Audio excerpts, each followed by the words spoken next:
कितने यार दोस्तों, अभी अभी थोड़ी देर पहले हमने एक शॉर्ट नोटिस बनाया था, लेकिन हम सोच रहे थे कि 2 दिन या 1 दिन या 2 दिन में आपका फुल नोटिफिकेशन आप लोगों का आ जाएगा। लेकिन प्यारे दोस्त, आपका जो है एमपी टेट का अब ऑफिशियल नोटिस पूर्ण रूप से जारी हो गया है। क्या इसका सिलेबस है, कितना इसका वेतन रहता है, क्या इसकी आयु है, और क्या कौन कौन भर सकते हैं, कौन कौन नहीं भर सकते इस फॉर्म को, अन्य राज्य वाले वैलिड हैं या नहीं, अन्य राज्य वाले फॉर्म भरेंगे या नहीं। यानी कि कहने का मतलब है कि अन्य राज्य वाले मध्य प्रदेश में शिक्षक बन सकते हैं या नहीं, उनको पात्रता मिलेगी या नहीं, मिलेगी तो कैसे मिलेगी, उसके लिए क्या हमको करना होगा, और वो बहुत जरूरी बातें सभी नोटिफिकेशन में पढ़ करके प्यारे दोस्तों पूरा नोटिफिकेशन, हालांकि इसका पूर्ण नोटिफिकेशन आप लोगों को टीचिंग बाई रोजगार विदन की टेलीग्राम पर पूर्ण रूप से मिल जाएगा। ठीक है, देखिएगा आ गया ऑफिशियल नोटिस वर्ग 3 यानी कि वर्ग 3 की है, और इसमें प्राथमिक स्तर 1 to 5 प्यारे दोस्तों आप लोगों का आता है। ठीक है, अब देखिएगा क्या क्या चीजें इसमें आई हैं। जैसा कि अभी मैंने थोड़ी देर पहले एक और नोटिस बनाया था, उसमें नोटिस में आया था ऑनलाइन आवेदन पत्र भरने की प्रारंभ तिथि जो बताई गई थी आप लोगों को, वो बताई थी प्यारे दोस्तों 1/10/2024 यानी कि 1 अक्टूबर से आप लोगों की आरंभ हो जाएगी। दूसरा, ऑनलाइन आवेदन पत्र भरने की अंतिम तिथि है 15/10 यानी कि 15 अक्टूबर तक, 1 अक्टूबर से 15 अक्टूबर तक आप फॉर्म को फिल कर सकते हो।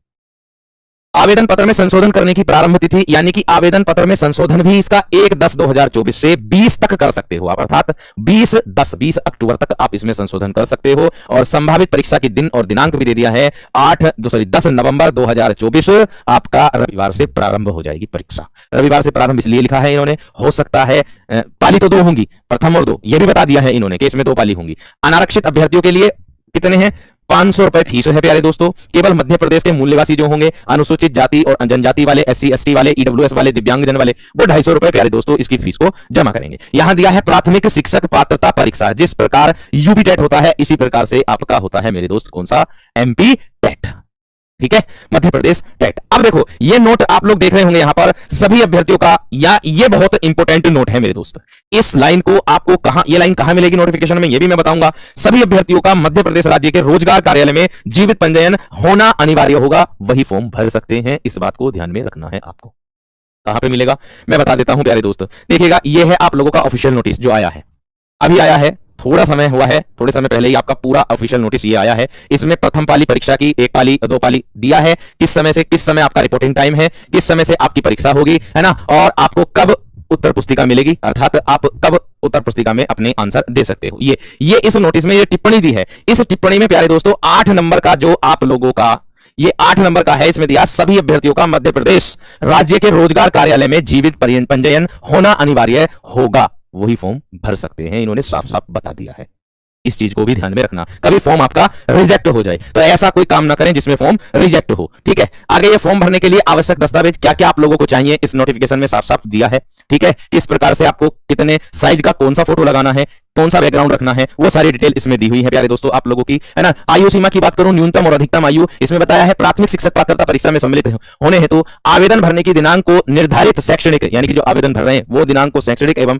व्यवसायिक योग्यता आधारित होना चाहिए, और व्यवसायिक योग्यता के अंतिम वर्ष में अध्ययनरत होना भी चाहिए। तदनुसार आवेदनों की न्यूनतम और अधिकतम आयु का कोई बंधन नहीं होगा। पात्रता परीक्षा में पात्र अभ्यर्थी को चयन परीक्षा में सम्मिलित होना होगा। चयन परीक्षा के विज्ञापन वर्ष की, यानी कि जो चयन परीक्षा है जिसमें आपका चयन होगा, उसके विज्ञापन से वर्ष बताया है 1 जनवरी को अभ्यर्थी की न्यूनतम आयु 21 वर्ष होनी चाहिए। न्यूनतम तो 21 बता दी, अधिकतम का इन्होंने बताया है कि अधिकतम आयु तत्समय प्रचलित सामान्य प्रशासन विभाग के नियमानुसार मान्य होगी, वो तत्समय होगी, वो अभी डिफाइन इन्होंने नहीं की है, उस चीज को ध्यान में रखना। आगे अगर बढ़ूं तो प्यारे दोस्तों यहां पर इसकी परीक्षा दिनांक बताया है, कब कब कौन सी परीक्षा होगी। अब आती है बात शैक्षणिक योग्यता की कि भैया इसमें शैक्षणिक योग्यता क्या रहेगी हमारी। देखो ये है प्राथमिक शिक्षक के भर्ती नियम 2018 के नियम के अनुसार 8वीं अनुसूची 3 के अनुसार है। इसमें बताया कम से कम 50% अंकों के साथ हायर सेकेंडरी आप लोगों की 12th होना चाहिए, 10th भी हो 12th भी हो, ये तो होना ही चाहिए। और साथ में क्या बताया, इसके समकक्ष तथा प्रारंभिक शिक्षा में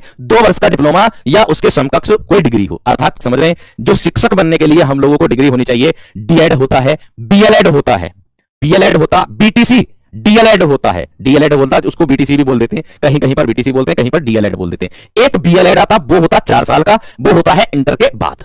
ठीक है, ये दिया है इसमें साफ साफ बताया है। ये रहा 50% अंकों के साथ हायर सेकेंडरी यानी कि इंटर आपका 50% से होना चाहिए। इसके समकक्ष प्रारंभिक शिक्षक शास्त्र में 4 वर्षीय स्नातक उपाधि जिसको हम बोलते हैं BLEd, वो भी प्यारे दोस्तों इसमें भर सकते हैं। और यहां दिया है देखो 45% अंकों के साथ हायर सेकेंडरी हो या इसके समकक्ष राष्ट्रीय अध्यापक शिक्षा परिषद मान्यता या मानक एवं क्रियाविधि विनियम 2002 के अनुसार यानी कि NCTE प्यारे दोस्तों राष्ट्रीय अध्यापक शिक्षा परिषद के बारे में भी इन्होंने बताया, वो भी इसमें फॉर्म भर सकते हैं। और 50% अंकों के साथ हायर सेकेंडरी तथा इसके समकक्ष शिक्षा शास्त्र विशेष शिक्षा 2 वर्षीय डिप्लोमा जिसको प्यारे दोस्तों हम क्या कहते हैं DLEd या फिर BTC कहते हैं। बात आती है आप लोगों की बीएड की। सब बच्चे सोच रहे होंगे क्या बीएड वाले इसमें फॉर्म भर सकते हैं? नहीं मेरे दोस्तों, इसमें साफ साफ बता दिया है माननीय सर्वोच्च न्यायालय के दिनांक 1/11/2023 के निर्णय के अनुसार अनुक्रम में बीएड योग्यताधारी अभ्यर्थी पात्र नहीं होंगे। अर्थात आप प्यारे दोस्तों यानी कि बीएड वाले जो विद्यार्थी हैं वो इसमें पात्र नहीं होंगे, वो नहीं भर सकते हैं। प्राथमिक स्तर की भर्ती की बात हो रही है। आगे अगर मैं बात करूं परीक्षा में ले जाने हेतु आवश्यक सामग्री क्या क्या हम लोगों को ले जाना है, ठीक है, इसके बारे में डिटेल दी है। और पद का नाम है प्राथमिक शिक्षक। अब आती है बात कि इसमें कितने अंक हम लोगों को लाने होते हैं।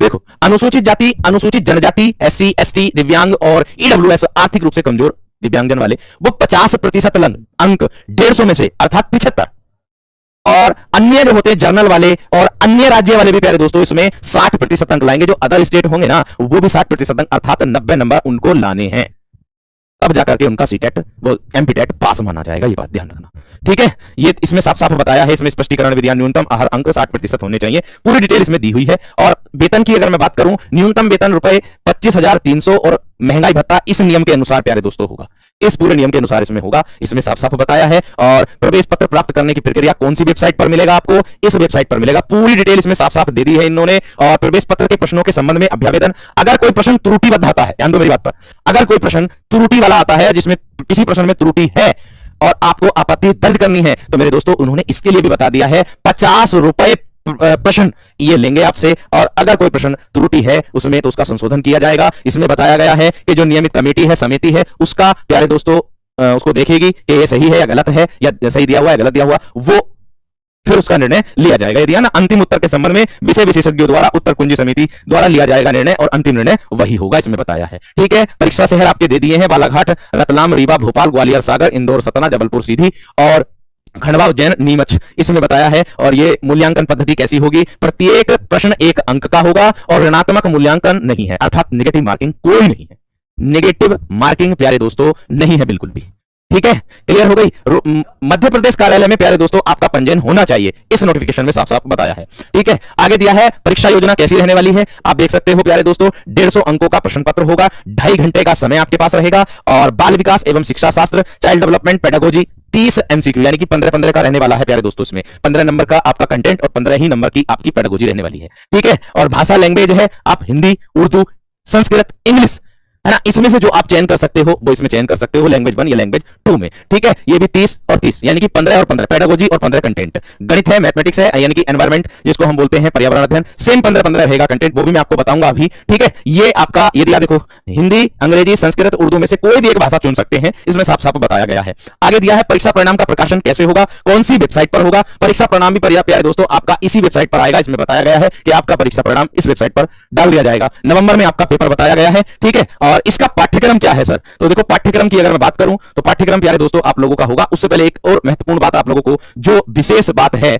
उसको ध्यान में भी रखना है कि देखो अगर कोई प्रश्न आयोग की तरफ से गलत आ जाता है तो ध्यान दो मेरी बात पर, अगर कोई प्रश्न आयोग की तरफ से गलत आ जाता है तो कैसे उसका प्यारे दोस्तों अंक मिलेगा, किस तरीके से आप लोगों का जोड़ा जाएगा। तो देखो अगर कोई यदि किसी 100 प्रश्नों में से 2 प्रश्न पत्र में 2 प्रश्न निरस्त किए जाते हैं, गलत हो गए, त्रुटि हो गए, वो आयोग की तरफ से आ गए, है ना, तो मूल्यांकन के बाद यदि अभ्यर्थी 98 प्रश्नों में से 90 अंक प्राप्त करता है तो उसके अंकों की गणना इस प्रकार होगी, 90 गुणा 100 यानी कि 100 में से 2 घटाए जाएंगे, तब जाकर के प्यारे दोस्तों आप लोगों के जो मार्क्स आएंगे वो आपके मान्य होंगे।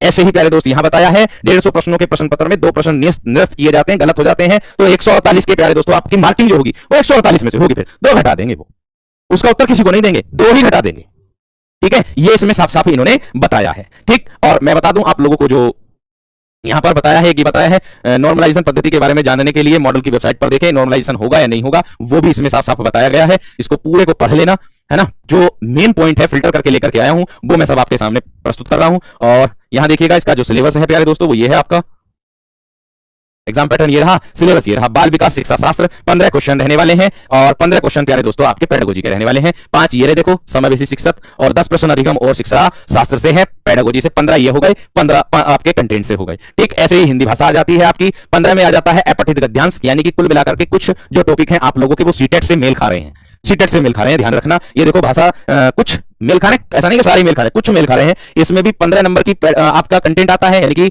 गद्यांश पद्यांश आता है। सीटेट में भी एमपीटेट में भी यही दिया है और पेडागोजी 15 नंबर की दी है। अंग्रेजी भाषा की बात करूं सेम वही है, अनसीन पैसेज बिना पढ़े, और 15 नंबर की पेडागोजी आप लोगों की। संस्कृत में भी सेम यही है ना। ये उर्दू भाषा की बात हो रही है, उर्दू भाषा में क्या है, और विषय वस्तु कंटेंट ये आप लोगों के गणित के बारे में बात हो रही है। सबका पूरा सिलेबस प्यारे दोस्तों आप लोगों का खोल करके दे दिया है। ये प्यारे दोस्तों एनवायरमेंटल स्टडी का है, ये पूरा सिलेबस इन्होंने खोल के दे दिया है। तो ये पूरा जो है नोटिस आप लोगों के मैं टीचिंग बाय रोजगार विद अंकित जो हमारा टेलीग्राम चैनल है उस पर भी मैं अभी डाल दूंगा। तो ये जानकारी प्यारे दोस्तों आप लोगों को देनी थी। तो उम्मीद है आप लोगों के जो भी डाउट है आप कमेंट सेक्शन में भेज दीजिएगा, आपको रिप्लाई चला जाएगा।